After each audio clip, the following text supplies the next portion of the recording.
During the Falkland Wars that saw combat between the Argentinians and the British militaries, there was numerous dogfights between AV-8 Harriers and other type of Argentinian aircraft. It's gonna give you an idea with the footage. We're gonna see how it could have ended if a Super Etendard from the Argentinians had to face Harrier from the Royal Navy or Royal Air Force. We're going to be focusing first on the Super Etendard coming from the Charles de Gaulle, the French aircraft carrier, 40,000 tons of diplomacy. The Super-Es have been retired, they're now decommissioned from the French military, yet they're still used by the Argentinians, and the French just sold 5 Super Etendard units to the Argentinian military, as well as a flight simulator and 8 engines. That's what the cockpit of a Super-E looks like. It is designed to shoot the Exocet missile or to provide closer support to troops on the ground with GBU-12 laser-guided bombs or GBU-49 laser or GPS-guided munitions. It is not an aircraft designed to do air-to-air combat, yet it does have some capabilities with the Magic 2 infrared short-distance Fox 2 missile.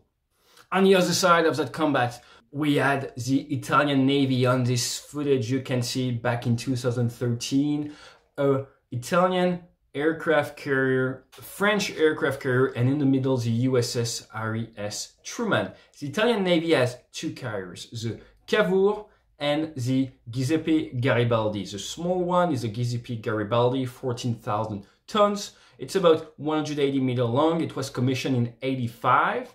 And the 550, it's the Cavour, the brand new one. It was commissioned in 2008. It is much bigger. It's 27,000 tons, 244 meters long, and it will be able to receive helicopters. It can also have Harriers, and soon it's going to be fitted with F-35s as the Italian Navy is getting equipped with F-35s as a replacement of the mighty Harrier. Just so you know, Cavour and Garibaldi were both politicians for one and general for the other, and they lived and had an impact on Italy back in the 19th century, around 1860 to 1870s, and they were key players in the unification of Italy. But let's focus a little bit more on the Harrier. We're not here to talk about history or politics. We're here to talk about the dogfight, and you're going to see the footage in just a couple seconds. AV-8 Harrier 2, as it's used by the Italians, was nicknamed by the Argentinians during the Falkland War La Muerta Negra, meaning the Black Death. It looks like a bit like a Star Wars thing. But why is this call sign? Why is this nickname? Because during the Falkland War, about 31 Argentinian aircraft got shot down, and the British only lost 9 Harrier, 5 from ground to surface fire, and 4 from accidents. None of them was shot down in air-to-air combat, unlike the Mirage, unlike the Pucara or other type of aircraft. So it's an aircraft that really proved efficient back in the 80s to protect the fleet, even though, yes, the Royal Navy got attacked pretty severely by the Super Etendard. There was, to the extent of my knowledge, no air combat between Super Etendard and Harriers directly during the Falklands. Why? Because it was in the Argentinians' interest to move around the combat air patrol set by the Harrier to be able to shoot at the standoff distance. So basically, you want to fire Exocet, your anti-ship missiles, and turn away. You don't want to put your Super-Es, your Super Etendard at risk against the other aircraft or against the protecting aircraft. Argentinians did a great job doing that. In the Mediterranean Sea, it was a training mission between 2 Super-E and 1 Harrier from the Italian Navy. I was a wingman of the Super-E mission. I was a pretty young pilot at that time. I wasn't division lead nor section lead. I was just combat ready. So we were a flight of 2 against 1 single Harrier, something that is unlikely to happen in real life. Usually interceptors are always by pair or even by 4 ships. So it's just really a training mission. It's not something you're supposed to see in real combat, but hey, you never know. Fox 2 or guns only. I only have 1 minute long of footage. Small bit is pretty interesting because it shows you how efficient flares are against third or fourth generation aircraft. So what you can see are the headings, 215 right now, heading 215, air is for range with a radar 0.9 miles. The 10 below that means all your sensors are set for an aircraft that is 10 meter width. SHP means sharp central. It's some things they wanted to put on the Super E, but they never put, so we always add SHP here for no reason.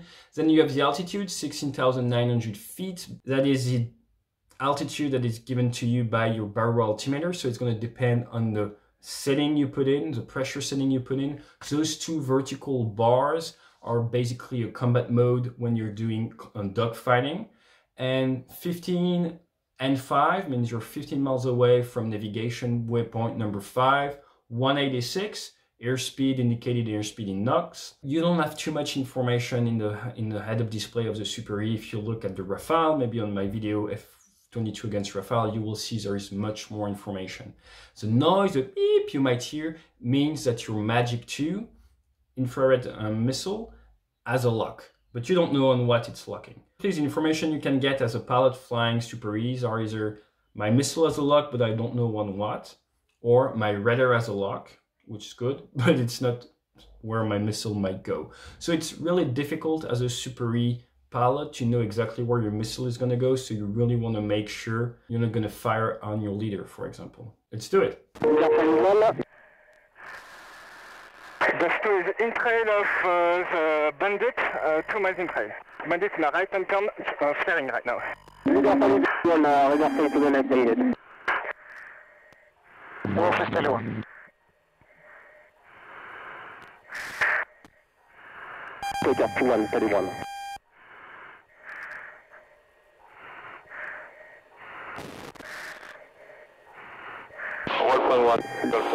Leader on margin of the Bandit, to confirm salut visual. Affirm, moving in for a shot on the Harrier. Copy. Leader engage defensive left hand turn slow. Dash 2 is offensive on the Harrier. Salut visual. Fox 2. Acknowledge. Dash 2 is in a shooting position with behind the Bandit. Copy, terminate. You're 090. Oh, terminate. We're starting at 13,900 feet. As we discussed, heading 162, 16 miles away from waypoint number 5, 239 knots indicated, 10 degrees nose down. That's my indication of where my aircraft is going. So left wing, right wing, fuselage. And that's to give me an idea of my energy level. If it's above my VVI, velocity vector indicator, then it means I'm gonna accelerate. If it's below, I'm gonna decelerate. If it's aligned, I'm gonna keep my energy, my speed stable. It is extremely useful. Combat started initially before we bracketed the AV-8, meaning we put several miles between the two Super E, forcing a merge on one side, leader and AV-8, and the AV-8 didn't catch tally, he couldn't see me. Visual means you see a friendly, tally means you see an enemy, blind means you lost visual of a friendly, no joy means you lost visual of an enemy. So the Harrier was tally 1, meaning he was only in sight of one of us, and it was my leader, and he had no clue where I was. We all were on the same radio frequency, and the chat between my leader and myself is monitored by the AV-8, and it's gonna have an impact on the way the Harrier reacts. You're gonna understand why in just a couple seconds. So leader is tally 1, the Super E leader has the Harrier inside, but it doesn't see me. So it is my role to make sure we don't collide in the air. I am responsible for the deconfliction of flight path. Dash 2 is in trail of the Bandit, 2 miles in trail. So because with this lateral separation, I'm pretty far away. I'm several miles away, and the reason is we're only basically doing combat with our eyes. Again, it's older generation aircraft. So that's why I've put myself pretty far away. You can see I've got a radar contact at 2.7 miles and 260 knots. It's a Super E. I don't have that many energy. I don't have afterburners an engine called the ATAR 8K50. I don't have afterburner on it, but right now I'm full power trying to come and support my leader as fast as I can. But my leader is with an aircraft that doesn't maneuver as well as the Harrier. So basically every second count, I'm trying to come in from a blind spot for the Harrier and get a shot as fast as possible. Bandit in a right hand turn, flaring right now. I'm describing what I see to help my leader build situation awareness on where the Harrier is, but also to prove him I've got tally and visual on the good one. The Harrier is dropping flares, making the visual pickup easier for me, but also because he knows I'm somewhere around and he knows that as long as he's flaring, I'm not going to risk shooting my missiles because I'm not sure where my missiles are going to go and they're likely to be seduced by the flares and be, as we say, trash, invalid shots. Peacetime, if he's flaring and I shoot, my missiles are not going to count anyway.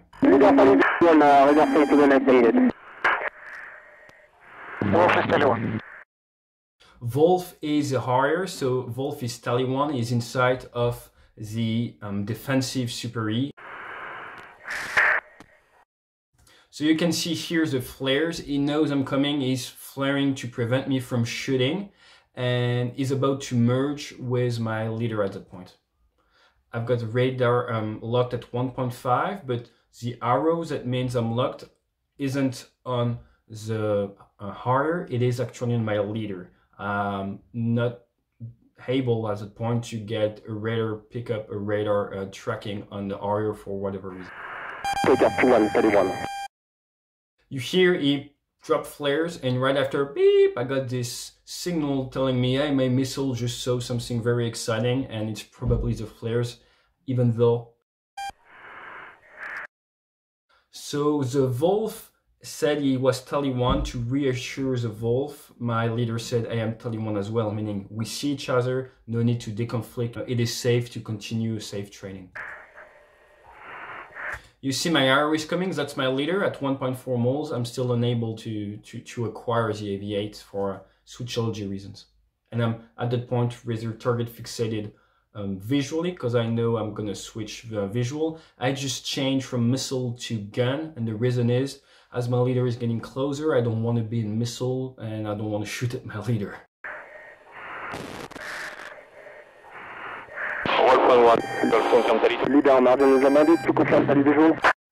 So at that point, I try to switch again, go back in the missile mode, but I won't be able to shoot because I don't have the clear field of fire. I don't have what's called the CAF, the clear view of fire, because right now, that's the Harrier. That's the Super E at 1.2 miles. You see there is some lag. My radar system takes some time to know exactly where it is. I'm at 250 knots, 16,000 feet, and they're merging. And you're gonna see how fast the Harrier turns. And my leader doesn't know where I am. I'm still a young, experienced pilot. So what he's doing, he's asking me, hey, confirm you are tally and visual. Affirm, I'm moving in for a shot on the Harrier. I'm still young, so I'm speaking too much, basically. When I say -2, I shouldn't be saying dash, I should be only saying 2. It was debriefed. And the Harrier, by listening to a radio frequency, which is part of the training, knows exactly that I'm moving in for a shot, so immediate reaction, popping flares. If it wasn't on a frequency, maybe he had forgotten about me or stuff like that, or not knowing where I am, I could have had a clean shot, but at that point, he's flaring, he's denying me the shot opportunity, so I have to defer my shot. And I'm still putting my nose aggressively up. I'm at more than 40 degrees nose up, and my speed is coming down. And look at how maneuverable the Harrier is going to be for his reverse. And he's going to move from a neutral position with the Super E to a completely offensive position in just a second. Engage defensive left-hand turn slow. So following the merge, the Super E is trying to move away, but he was faster, he was turning, and you've seen how fast the Harrier moved his nose around, and he's now moving in a very good position to shoot my leader. I wasn't able to shoot my Fox 2 because of the flares, and now I'm unloading my aircraft, trying to put the nose back down, going through negative Gs to try to maintain an aggressive nose and attitude, and get myself into a shooting position on the Harrier. Right now, because it's going to move from right to left, might not be the best time to shoot. That's why I have to defer a little bit, because I only have 2 infrared missiles. Dash 2 is offensive on the area. Visual. I just got a radar pickup. I'm at 0.5 miles. I've got some lead. I've got my nose in front of him, which is good for my missiles, and I'm getting myself in a good Fox 2 infrared missile shooting position. Fox 2. Acknowledge. I call the Fox 2, didn't call the Fox 2 kill. So just a Fox 2, it's acknowledged by Wolf, and then I transition at 0.4 miles. I'm transitioning to guns, and I'm unable to put my tracker on the Harrier. So real time, you see I'm triggering. The black box means I'm triggering. Would have shot a couple 30 Mac cannons. He would have seen it and probably scared him, which might have made him move, but that's not valid shot, so my gun is non-valid. Dash 2 is in a shooting position with behind the bandit. So right now what I'm doing is I'm lagging. I'm not going to keep my nose in front of the Harrier too much. I'm going to get too close. Now I'm at 0.3 miles, so I want to lag. And then what I'm doing is I'm moving a bit my nose behind him. And in about 5 seconds, I'm going to be able to pull back and be perfectly in his control zone and be able to take all the Fox 2 I want, or all the people on tracking I want. Due to peacetime training, the goal was to make several scenarios, setups, and I was briefed to report when I'm in a good firing position, because what we wanted to work on is the time to kill and try to maneuver in a good position as fast as possible. Depending on training objectives, you want to try to have a very long fight with a lot of engagement, a lot of shoots, or just very the basics, the initial maneuvers. And on that day, the goal was to work on the initial maneuvers. That's why my leader asked for a terminate, end of the combat, as I call that. It's something that we briefed, and every mission is a bit different. Every mission has different training objectives. Copy, terminate. Okay, so now there's a call for terminate. I'm passing heading 060, so I'm going to have to reverse to the right and maintain tele visual. And now it's going to be visual because we're not enemy anymore, and we're going to get ourselves ready for another setup. Wolf, terminate. So the terminate is acknowledged by Wolf, and I'm the next one supposed to be calling the terminate. We're at 15,000 feet, 220 knots, and that's it. So pretty short video and pretty short combat. The idea was to show you how efficient flares are, because clearly I wasn't able to put myself in a good offensive position. I wasn't able to get the shot as fast as I wanted to, because the Italian pilot was extremely efficient at flaring at the good time. More advanced your aircraft, the more information you can get in your head-up display, but with legacy aircraft, you really had to be careful, and you really had to make sure you put yourself in a good position to shoot. What did we learn from that mission? 2 Super E against 1 Harrier. You're pretty sure you're going to lose a Super E. It depends. Every situation depends. In a case like that, as you might have seen, so he's merging with my leader. Right away, he's offensive on the leader because we're 2v1 and I put myself in a good position. Maybe he would have had a valid kill, and then I was just in time to shoot him down. So maybe 1 Super E lost and 1 Harrier lost. Or maybe I would have taken me too much time to show up. If I were further away, you would have time to shoot the Super E and then come to a merge, a neutral merge with me. You never know, but basically if you're like just at the good distance, the 2 Super E, you can take down the Harrier and you probably use 1 of the Super E's. If you just 1 Super E against 1 Harrier, yes, the Harrier is much more maneuverable, so it's going to be extremely difficult for the Super E guy. As a sum up, only thing I can say is Super E was designed to kill ships, not to be an interceptor. Yet, as a fighter pilot flying interceptors like the Harrier or like any other type of aircraft, you have to respect the enemy, because any type of aircraft fitted with guns or missiles could shoot you down, especially if you're outnumbered. So never go to combat alone. Always take a wingman with you or more. Watch your 6 and lose sight, lose the fight. I hope you enjoyed that video. If you want to see F-22 against Rafale, I've got videos in French and in English on that. If you want to see the centrifuge, I've put the entire raw footage with some explanation of my centrifuge test in the US. We have DCS footage as well. We have more than 40 videos now on the channel. Thank you very much. We're like at 1.2 million view-ish now in less than 45 days. So thank you very much. If you want to visit our website, learn a little bit what we do, workshops, coaching, online training, all that stuff, please do so. Stay safe, fly safe, and see you soon for another video.